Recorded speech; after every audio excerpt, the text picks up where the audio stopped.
বাংলাদেশে মানুষের মৌলিক স্বাধীনতা এখন হুমকির মুখে, এমনটাই আশঙ্কা প্রকাশ করেছে আন্তর্জাতিক মানবাধিকার সংস্থা human rights watch HRW।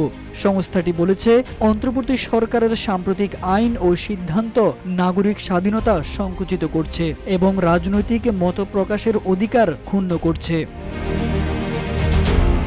HRW এর এক প্রতিবেদনে বলা হয়েছে, গত 12ই মে সন্ত্রাস বিরোধী আইনের কঠোর সংশোধনের আওতায় আওয়ামী লীগের বিরুদ্ধে অস্থায়ী নিষেধাজ্ঞা জারি করে সরকার। এই নিষেধাজ্ঞার আওতায় দলটির সব ধরনের সভা সমাবেশ, প্রকাশনা এবং অনলাইনে সমর্থনে মত প্রকাশ নিষিদ্ধ করা হয়েছে। যদিও শেখ হাসিনার সরকার রাজনৈতিক বিরোধীদের দমন করতে আইনের অপব্যবহার করেছে। RICL TMX, যুগের পর যুগ স্থাপনা থাকে মজবুত। কিন্তু এখন সেই একই কৌশল আওয়ামী লীগের বিরুদ্ধে প্রয়োগ করাও মানবাধিকারের লঙ্ঘন বলে উল্লেখ করেছে HRW। সংস্থাটি জানায়, নির্বাচন কমিশন দলটির নিবন্ধনও বাতিল করে দেয়।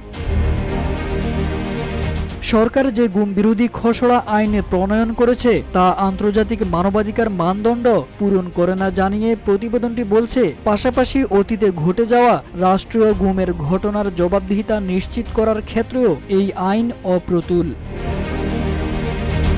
হিউম্যান রাইটস ওয়াচের এশিয়া অঞ্চলের উপপরিচালক মীনাক্ষী গাঙ্গুলি বলেন, গুম বিরোধী খসড়া আইনটি শেখ হাসিনার শাসনামলে রাষ্ট্রীয় নিখোঁজের শিকার শত শত পরিবারকে ন্যায় বিচার দিতে ব্যর্থ। সংস্থাটি বলছে, অপরাধের অভিযোগে অভিযুক্তদের ন্যায় বিচার নিশ্চিত করা অবশ্যই জরুরি, তবে রাজনৈতিক দলের কার্যক্রমের উপর নিষেধাজ্ঞা আরোপ করা মানুষের মৌলিক স্বাধীনতায় অতিরিক্ত হস্তক্ষেপ। এ ধরনের পদক্ষেপ আগের সরকারের বিরোধীদের উপর চালানো দমন পীড়নেরই প্রতিফলন।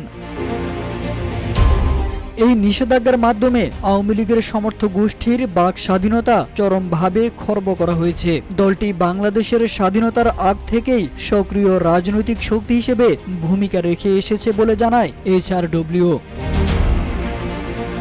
এই পদক্ষেপগুলো হতাশাজনক বলে মন্তব্য করেছে সংস্থাটি। সতর্ক করেছে, বিচার প্রক্রিয়াটি বছরের পর বছর ধরে চলতে পারে। ততদিন পর্যন্ত নিষেধাজ্ঞা বহাল থাকলে সেটি একটি কার্যত রাজনৈতিক নিষেধাজ্ঞাতেই পরিণত হবে।